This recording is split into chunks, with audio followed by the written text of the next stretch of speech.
कृषि कानून की आड़ में राजनीति चमकाने में जुटे आंदोलनकारियों के नेता राकेश टिकैत को बीजेपी ने करारा झटका दिया है।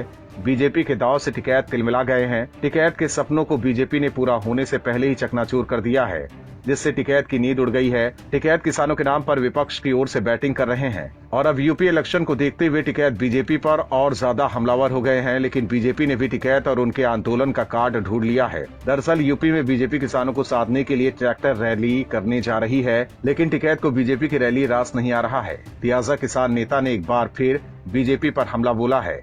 टिकैत ने बीजेपी पर तंज कसते हुए सवाल किया है कि कृषि और मिट्टी से बीजेपी के नेताओं को कैसे प्यार है। इतना ही नहीं, टिकैत ने ये भी कहा है कि बीजेपी को ट्रैक्टर से नफरत थी तो अचानक ट्रैक्टर से इतना प्यार कैसे आ गया। उन्होंने बीजेपी के नेताओं को जानी आदमी तक करार दे दिया है और लोगों को बचकर रहने की सलाह दे दी है।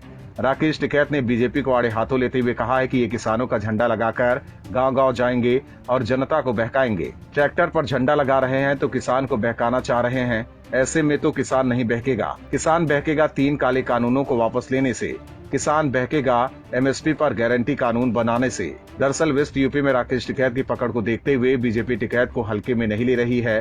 टिकैत की वेस्ट यूपी में पकड़ है। यही वजह है कि बीजेपी ने यूपी में 16 से 30 नवंबर तक ट्रैक्टर रैली करने का फैसला किया है। दूसरी तरफ टिकैत को लग रहा है कि ट्रैक्टर रैली से किसानों का झुकाव बीजेपी की तरफ बढ़ सकता है। लिहाजा रैली शुरू होने से पहले ही भारतीय किसान यूनियन के नेता राकेश टिकैत ने बयानबाजी शुरू कर दी है। मतलब साफ है कि बीजेपी ने सही जगह पर वार किया है।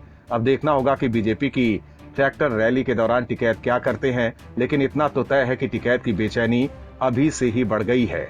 Bureau report, OMH news. और भी वीडियोस देखने के लिए चैनल को सब्सक्राइब करें और बेल आइकन को दबाएं।